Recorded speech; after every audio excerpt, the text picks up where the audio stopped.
Welcome to This Week in Intelligent Investing, where we examine timely and timeless investing topics to help you become a better investor.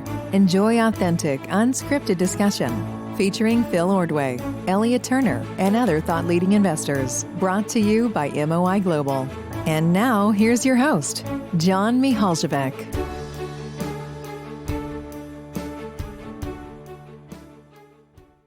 Welcome everyone to this episode of This Week in Intelligent Investing. Excited to have with me Phil Ordway and Elliot Turner. Today we'll do a little bit of a different kind of episode because it's actually our season wrap of sorts. So we will talk a little bit about some of the topics and lessons learned during this season. We'll highlight some of those and basically just leave you with our impressions of season one. We hope you enjoyed it. And also we will take a summer break on the podcast until about Labor Day, so early September, just to give everyone a little bit of time to think about how we can make the podcast even better next season. But we're very excited to be back after this summer break. So let's start with you, Phil. What do you got? Yeah, thanks, John. So it's hard to believe that it's been a year. When you mentioned that the other day, I had to kind of pause and think about it. It's amazing how quickly a year has gone by and how many episodes we've been able to record since then. And I've really loved it. I mean, for anyone who missed the discussion a couple of weeks ago, the genesis of this whole thing and all the credit really goes to John because, he came to me about a year ago, and obviously Elliot as well, and said, hey, I'm thinking about doing this podcast. Would love to have you join it. And without his urging me to do it, I would have never, this is something that I would have never done on my own. And I'm really glad John did. So it's like a lot of things, at least for me in life, where I need that little bit of a push and I need somebody that I like and trust to kind of, nudge me in the right direction, because otherwise I at least personally find it really easy to just sit there and crank away on more, traditional kind of work stuff without taking a pause for something like this, which has been really great. I mean, I really enjoyed getting to know Elliot more and learning more about the way he thinks about investing. I've really enjoyed the various guests we've had on. I'll talk about some of those in a minute. I really enjoyed the process of it. It actually reminds me a lot of the MBA class that I teach, where we've talked about that in the last couple of weeks as well, where again, like one of my old professors, came to me about 4 years ago and said, hey, I got this class approved and I want you to teach it. And I would have never in a million years dreamed of doing something like that without that push. But the process of it is what's actually been good. I mean, yes, it's painful to have to kind of stick to that schedule every once in a while. And yes, the preparation can sometimes be a little more than I wanted on a given day or something like that. But it forces you to sharpen your thinking. It forces you to refine your thoughts. It forces you to have to learn how to think on your feet and to speak clearly without a lot of nonsense and dribble and garbage coming out of your mouth when you can't think of anything better to say. So I've really enjoyed that process. That practice has been really good for me. And so, yeah, I just want to say thank you to both of you guys. I've really enjoyed it. It's been fun so far, and I'm looking forward to what we can do next year to make it even better. Yeah, likewise. Elliot, what are your thoughts?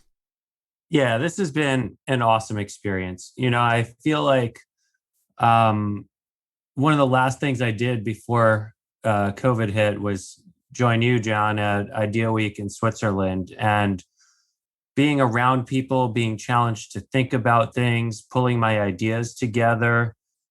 I found it so helpful. And then we went to the solitude of COVID, and through your urging, John, and through making the introduction with Phil and in the beginning, Chris, on this, it's been like I've found a tribe. I've found community through it. I've processed thoughts in ways that I maybe might not have sat down deliberately to do in advance. And, it's been great to get to know Phil. We didn't know each other before this at all, really. And, I'd read some interviews and had seen some of Phil's presentations at MOI, but, bonding over shared interests and just enjoying the infinite game and intellectual puzzle of investing has been really cool. So, just so happy this all came together. And I've loved so many of the topics that I've gotten to cover on my own and topics that Phil has put on my plate. A couple that I think about a lot are collecting as a framework and holding two competing ideas. So it's just really fun. And I feel like when we come back in the fall, we have some opportunity to kind of take what we've done and push deeper into topics, but maybe also try some new things that could be pretty cool. Yeah, I agree. That's one of the things I have on my list of resolutions for next year, which is for the next season, I should say, which is I think to make this good, you have to put some work into it, right? And we're all balancing other things, right? Our quote unquote real jobs and family and all that kind of stuff. But I think a little bit more prep time would go a long way, because I think the episodes that I put more time and effort and thought into turned out even better. And I've got a list of some of those I'll go through in a minute. I also made a note to be even more open-minded. I try to be open-minded all the time. It's hard to evaluate how successful I am in that regard, but I think, batting around ideas with you guys every week, if it does nothing else, it just keeps pointing me back to how little I actually know and how much I need to keep retesting my own ideas and keep throwing out my own, bad ideas or the ideas that have been proven wrong because you guys have come at it from a different angle or a better angle. I think that's just hugely important. I want to do more interviews too. I've got a couple lined up already that I think will be really good. The author, Roger Lowenstein, one of the best business writers of all time, in my opinion, has a new book coming out this fall, and he's going to be coming on to talk about that, and hopefully we'll have a few more people like that coming on. I think the interviews are great. I really enjoyed the interviews that Elliot did. He did a better job of that this season than I did. I particularly like the one we did with David Barr, which at Pender, which was kind of all of us at once. I thought that was a really fun discussion. I think we can probably incorporate a few more of those type of guest discussions in there as well. There's so many smart people out there that we can learn from. I think that could be a really good way to do it. And then, I also want to just work on spending some time over the next few weeks, going back to the episodes where we did a good job or a poor job and figuring out what could be improved. So frankly, as part of the prep process, I didn't go back and listen closely to a lot of the episodes that we put out in terms of listening to them with a critical ear for what could have been improved, both in terms of my own presentation and cadence and the language I'm using, all that sort of thing that can certainly be improved. So that's some of the stuff that I'm looking forward to improving for next season. Yeah, I've had this policy of not listening to myself after the fact, because every time we finish recording, I'm like, oh God, at that juncture, I should have said whatever it may have been. And, I was starting to drive myself crazy the first couple of weeks, but I think there's definitely something to learn about how maybe now that I've had some distance to reflect and think about ways that could be better at this. Yeah, it's hard, right? I think it's not like reviewing a draft of something you're writing, which I can do pretty easily and pretty endlessly if I'm not careful.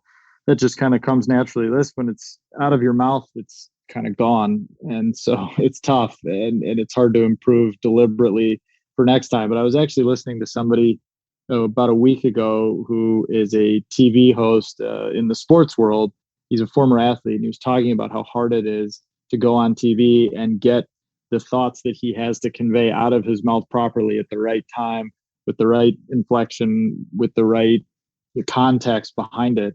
And it's good preparation. I mean, again, just as I think writing is a good discipline to take up for anybody who's trying to think, because if you can't write clearly, chances are you're not thinking clearly. I think the same proves to be true for public speaking.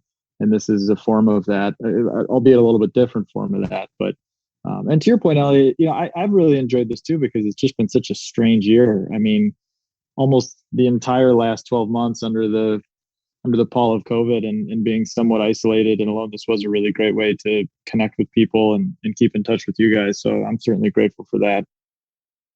Yeah, I think, I second Elliot on not listening to your own audio recording. I think that actually keeps me doing these things. Otherwise, I'd probably be too embarrassed. But so that's a policy of mine. I guess what I'd also just encourage everyone listening is to give us more topic ideas, send in questions, kind of unsolicited, really. At any point, all three of us are active on Twitter.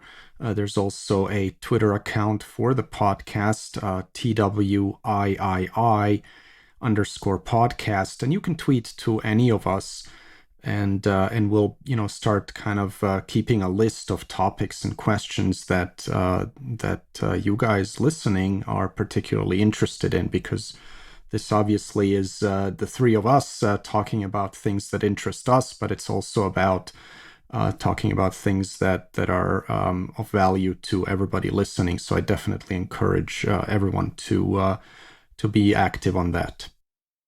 Yeah, I agree, by the way. I think we did. That's one of the things that I'm proud of, and we picked up kind of late maybe, but we did, I think, get some really good input and questions and feedback from the listeners. And I'm very grateful to everybody that reached out to me, both publicly and privately. I've actually gotten some really good feedback via email and phone calls that I've had with people that I think have really helped improve things here. And I'm very grateful for that. So thank you to everybody who's done that. And I hope we do get a lot more direct and indirect questions and topics and suggestions for next year. And so with that in mind, I actually thought here's a brief review of some of my favorite topics and episodes from the last year. I think one of the very first ones we did, and these dates are all, they coincide with what's listed as the official release date, which I think was generally every Saturday. But if you go to the website, or on Podbean or whatever aggregator you use, you should see these dates sync up. So on the 31st of July last year, one of the topics I discussed was corporate governance and capital allocation. And this continues to me, for me at least, is one of the most fascinating topics in investing that's really current. I mean, it's in a lot of ways great to see this debate about stakeholder capitalism and ESG stuff all coming to the forefront.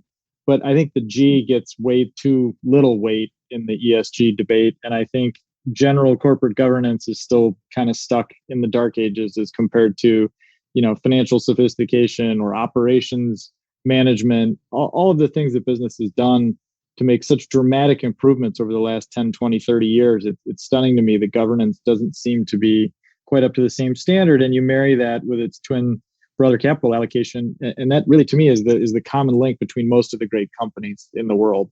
And so the conversation that flowed from that, which was a couple of weeks later on August 21st, with Larry Cunningham, the interview I did, where we talked about that whole kind of triumvirate of key forces and the initiative to attract quality stakeholders, was really one of the highlights for me over the years, over the last year. And Larry's launching a new initiative on quality shareholders. He's got a website dedicated to that. He's obviously written a ton about that. I'd encourage everybody to check out his writing on that. And obviously a lot of it stems from the essays of Warren Buffett, which of course is the great original source on the topic. So to me, that's just such an enduring concept. So it's such an important set of concepts, and it's something that I'm sure we'll be revisiting next year as well.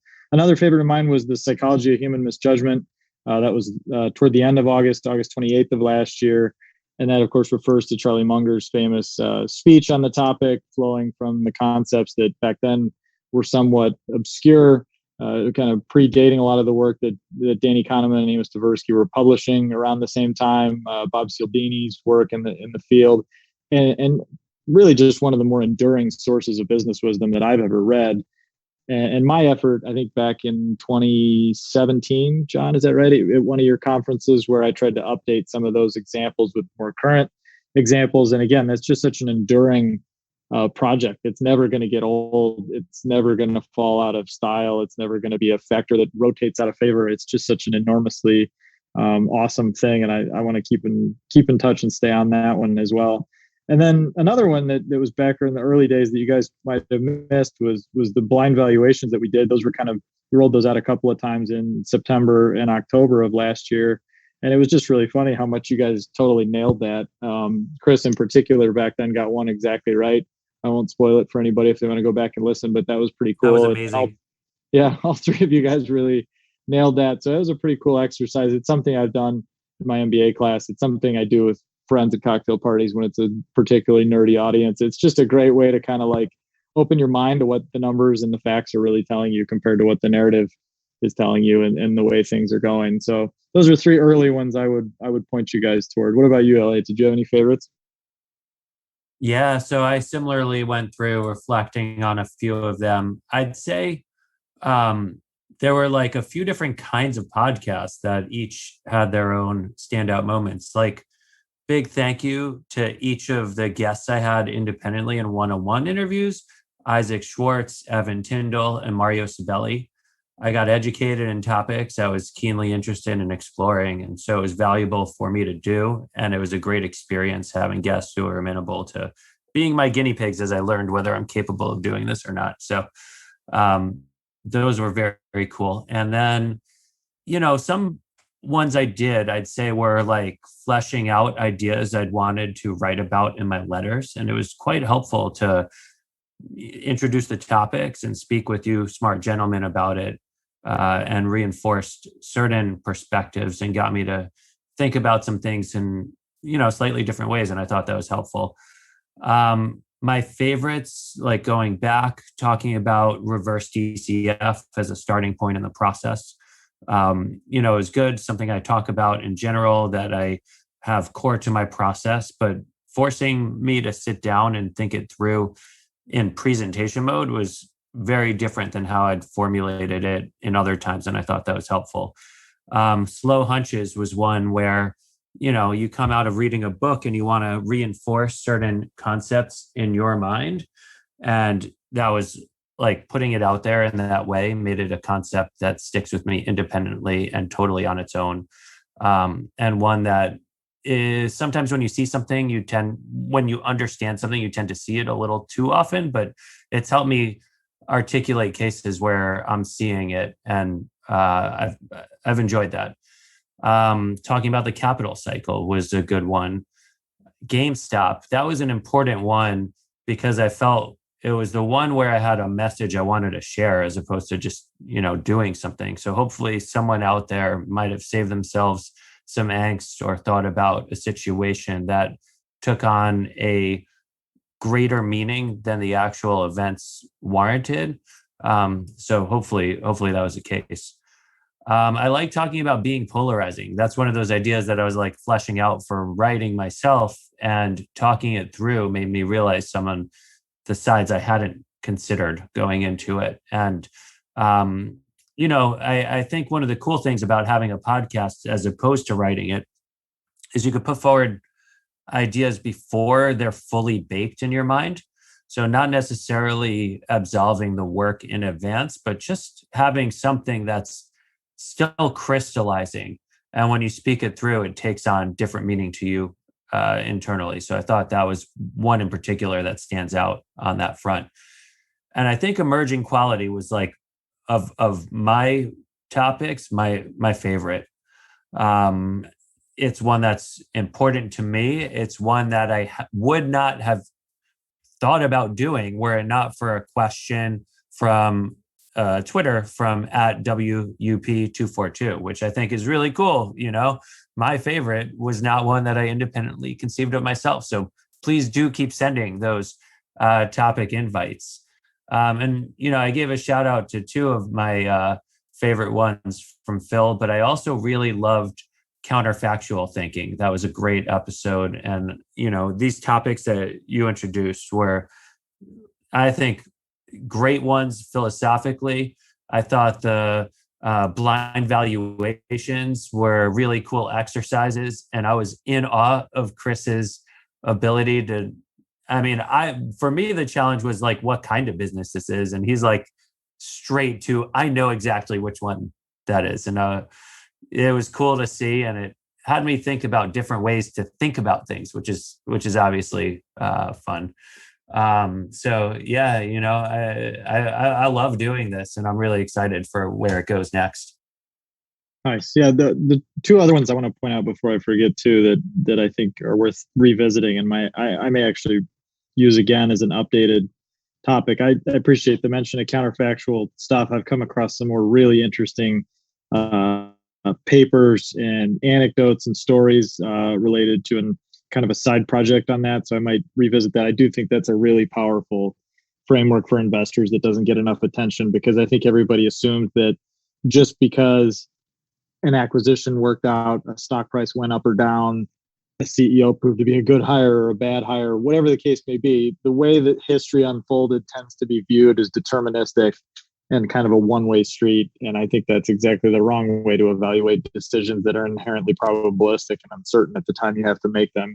So I think it's just an enormously powerful framework that people should spend more time on. And it's something I want to spend more time on and learn more about and implement more effectively. And another one that's come up a lot recently, I don't know for better or worse. I mean, we talked at one point, we had an episode about the golden age of fraud, which is Jim Chanos's phrase that he uses a lot. And we kind of, at least I sided on the fact that I think this was probably a cyclical phenomenon, having a cyclical upturn as it often does during certain bull market eras. But we kind of decided maybe not the golden era, like the definitive peak of fraud or anything like that. But man, it does seem like there's been a lot of really nefarious nonsense going on in the last year. So one of the episodes that I really liked doing a lot was the one January 16th of this year on BS detection or baloney detection, which is just so important. Like, I just hardly a day goes by. I mean, literally sometimes hardly a few hours go by without me just shaking my head at somebody that just has suspended all disbelief and is being sold a bill of goods and seems like so happy to go along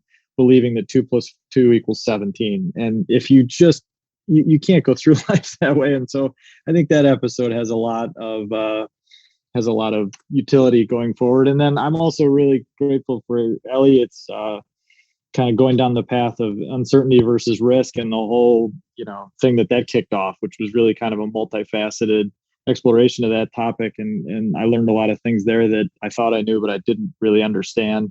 And we got some bona fide experts to chime in on that, which was pretty cool. And then the last one was, the emerging manager series we did, or not series, but the one-off episode we did June 12th, where we all talked about what it was like to start and manage a small fund and the various pitfalls along the way and the things we wish we'd known. And we got a lot of great engagement on that.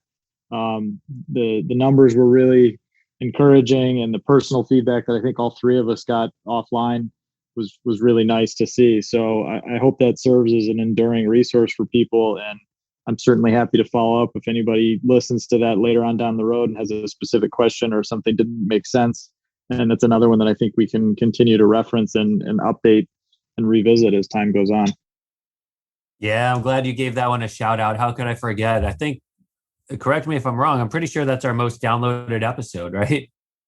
Yeah, I think it could be. I haven't checked the numbers, but yeah, I think it was probably the one that resonated the most. That's for sure. Yeah, it's interesting. So if there are any of those other topics out there where people are like eager to hear us cover, definitely let us know.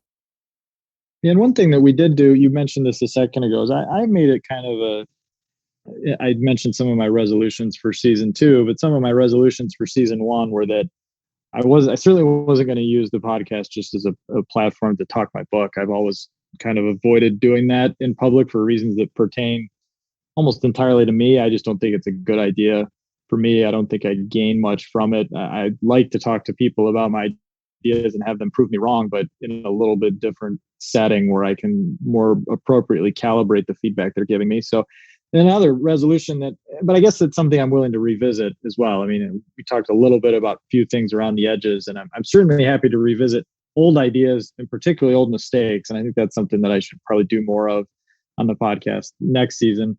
But another thing that I stuck to pretty well, but maybe could be up for consideration, was not criticizing things too directly. The only time that I think I really deviated from that was I had some very pointed and negative things to say at various points about Robinhood, the online disguised brokerage, which I don't. So. Yeah, which I don't. Again, I don't regret that at all, because I think it's such a nefarious company and bad actor right now in the markets. But again, I don't want this to turn into like a, get off my lawn kind of podcast where I just sit here and bemoan all the evils of the world. I don't think that's going to get us very far either. So, but those are just some kind of thoughts along those lines as to things that I set out to do at the beginning that I pretty well stuck to. Yeah, no, I think you absolutely did. And, it's for the better. And one of the ones I always wonder about is how much to talk about like positions and experience with companies we're looking at, whether it's visiting what's happening in earnings. I mean, part of my problem is I just don't turn things over much. So I don't want to talk about everything all the time. But I do think perhaps I could get a little more mix of speaking about some industries I'm looking at, why I find them interesting, and maybe crowdsourcing some independent thoughts in response to, an introduction to a topic. Yeah, that's the key benefit, right? I'd be thrilled to crowdsource some feedback on it. Again, I just personally have a hard time calibrating the response. If somebody tells me, "Oh, you're so dumb, you missed X and Y and Z," I have a hard time deciding how much weight I should put on that response. Whereas if it's somebody that I've gotten to know personally, like you, Elliot, for example, or a couple of other people that I talk to more frequently on a range of topics, I learn what their own strengths and weaknesses are, right? So if a certain investor who's on my own board of advisors comes to me and says, "Hey, you're missing this because of A and B and C," and I know that A and B and C all fall in their area of expertise, and they've proven their knowledge in that area, and they know me personally, and I know them personally, it's just very, very easy to say, "Oh my goodness, this is something I really need to sit up and pay attention to." Right? If somebody starts spouting off to me with like an opinion that seems valid but really isn't necessarily based on anything, or is based on something they're pushing for the wrong reason, then that can be either a waste of time at best, or can really tie me up in knots at worst, which would, that's something I clearly want to avoid. And then, yeah, on the downside, I mean, part of why I avoid it so much is the last thing I'd ever want to do is put somebody else in a bad situation where I say, "Look, I'm long company XYZ, and here are the 3 or 4 reasons," and then I prove to be wrong, or I change my mind, and it's too late for them to reverse course, or they've taken action based on that, and that's just not a situation I want to put myself into. I actually got a call from somebody else who hosts a pretty well-known podcast, and he was kind of debating this same issue, where after an episode had come out, he was having second thoughts about one of the guests that he'd had on, and some of the securities and companies that were mentioned there, and he didn't want to be put in the position of promoting or endorsing something where he wasn't necessarily fully on board with it, and that sort of stuff. And it's just it's a sticky situation, even with the best of intentions. And I think most people really do have the best of intentions, particularly in this world. So I don't think that's a big problem. It's just it's a tricky line to navigate. I'd say the one thing the good side for us, much like Jeff Bezos says, you get the shareholders you deserve, I think we have the listeners we deserve. And, by and large, the people I've interacted with are far more focused on learning and hearing and having the communal nature of, what this is, talking through the philosophy and interesting ideas.